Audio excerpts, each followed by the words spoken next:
మనస్సును హత్తుకునే సినిమాలకు, ప్రేక్షకుడిని కదిలించే సినిమాలకు, మన చుట్టూ ఉన్న ప్రపంచాన్ని మనకే సరికొత్తగా వెండితెరపై ఆవిష్కరించడంలో శేఖర్ కమ్ములది ప్రత్యేకమైన శైలి. సినీ ప్రేక్షకులను మైమరిపించే వెండితెర మంత్రం తనలో ఏమాత్రం తగ్గలేదని నిరూపిస్తూ మరోసారి ఫిదా సినిమాతో తెలుగు సినిమా ప్రేక్షకులను ఫిదా చేశాడు శేఖర్ కమ్ముల. తెలంగాణ యాసలోని నుడికారం, మమకారం, గొప్పతనం, కొంటెతనం, అల్లరితనం ఇలా ఒకటేమిటి, తెలంగాణ తెలుగు భాషా విశిష్టతను వెండితెరపై ఆవిష్కరించిన అతి కొద్ది మంది దర్శకులలో శేఖర్ కమ్ముల కూడా స్థానాన్ని సంపాదించారు. ముఖ్యంగా సాయి పల్లవికి తెలంగాణ యాసలో మాట్లాడే నాయికగా పాత్రను సృష్టించి ఆ పాత్రకు ఆమెతోనే డబ్బింగ్ చెప్పించి ప్రేక్షకులను ఫిదా చేశారు. ఈ సినిమాను కుటుంబ సభ్యులతో తెలంగాణ ముఖ్యమంత్రి కేసీఆర్ ప్రత్యేకంగా వీక్షించారు. సినిమాను చూసిన అనంతరం ఫిదా సినిమాను అద్భుతంగా తీశారని ఆ చిత్ర యూనిట్ ను అభినందించారు.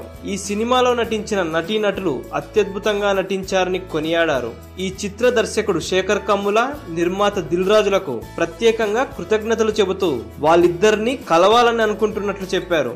వీలు చూసుకొని కలవాల్సిందిగా కబురు పంపారు. మొత్తానికి ఫిదా సినిమా ముఖ్యమంత్రి కేసీఆర్ ను కూడా ఫిదా చేసిందనే చెప్పాలి. ఇలా అందరి మనసులను చూరగొంటున్న ఫిదా సినిమా విడుదలైన 3 రోజులకే బాక్స్ ఆఫీస్ రికార్డులపై కన్నేసింది. ఇలాంటి ఇంట్రెస్టింగ్ అప్డేట్స్ మీరు మరిన్ని తెలుసుకోవాలంటే మా ఛానల్ని సబ్స్క్రైబ్ చేయడం మాత్రం మర్చిపోకండి. మరిన్ని ఇంట్రెస్టింగ్ అప్డేట్స్తో మీ ముందుకు వస్తాము.